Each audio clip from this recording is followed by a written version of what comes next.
Corona के बाद अब एक और वायरस ने दुनिया भर की चिंता बढ़ा दी है। नाम है हंता वायरस। WHO यानी विश्व स्वास्थ्य संगठन ने इस वायरस को लेकर 12 देशों को अलर्ट जारी किया है। साथ ही कई जरूरी गाइडलाइंस भी जारी की गई है। डच क्रूज जहाज MV हॉन्डेस पर फैले इस वायरस ने पूरी दुनिया को सतर्क कर दिया है। अब तक इस जहाज पर संक्रमण से 3 लोगों की मौत हो चुकी है, जबकि 149 लोग अभी भी जहाज पर फंसे हुए बताए जा रहे हैं। सबसे डराने वाली बात यह है कि WHO के मुताबिक वायरस किडनी फेल्योर समेत कई अंगों को गंभीर नुकसान पहुंचा सकता है। लेकिन सवाल है, क्या दुनिया पहले भी इस वायरस का सामना कर चुकी है? जवाब है हाँ। साल 2018 में अर्जेंटीना में दुनिया का पहला ऐसा हंता वायरस प्रकोप सामने आया था, जहां इंसान से इंसान में संक्रमण फैलने की पुष्टि हुई थी। अर्जेंटीना के छोटे से शहर एप्यून में फैले इस प्रकोप ने पूरी दुनिया को हिला दिया था। करीब 34 लोग संक्रमित हुए और 11 लोगों की मौत हो गई।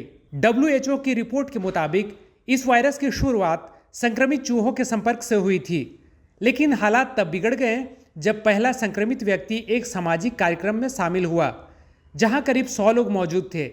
यहीं से संक्रमण की चेन शुरू हुई और देखते ही देखते कई लोग इसकी चपेट में आ गए। वैज्ञानिकों ने बाद में इसे सुपर स्प्रेडर इवेंट बताया।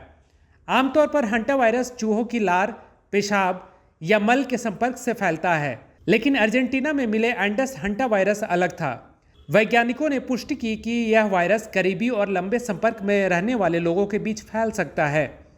हालांकि यह कोविड-19 की तरह हवा में तेजी से फैलने वाला वायरस नहीं है, लेकिन अगर संक्रमित व्यक्ति के काफी करीब रहा जाए तो खतरा बढ़ सकता है। स्थिति गंभीर होने के बाद अर्जेंटीना सरकार और WHO ने मिलकर बड़ा अभियान चलाया।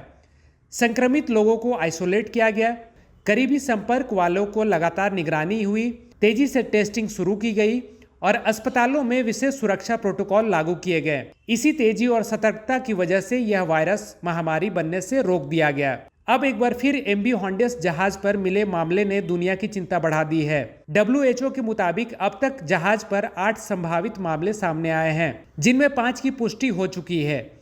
हालांकि फिलहाल सार्वजनिक स्वास्थ्य के लिए जोखिम को कम बताया गया है, लेकिन वायरस की लंबी इनक्यूबेशन अवधि को देखते हुए आने वाले दिनों में और मामले सामने आने की आशंका से इनकार नहीं किया जा सकता है। भारत में भी इस खतरे को देखते हुए तैयारी शुरू हो चुकी है।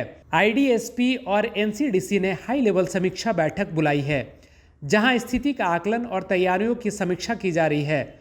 विशेषज्ञों का कहना है कि घबराने की नहीं, लेकिन सतर्क रहने की जरूरत है, क्योंकि इतिहास गवाह है कि समय रहते उठाया गया एक कदम किसी वैश्विक संकट को टाल सकता है।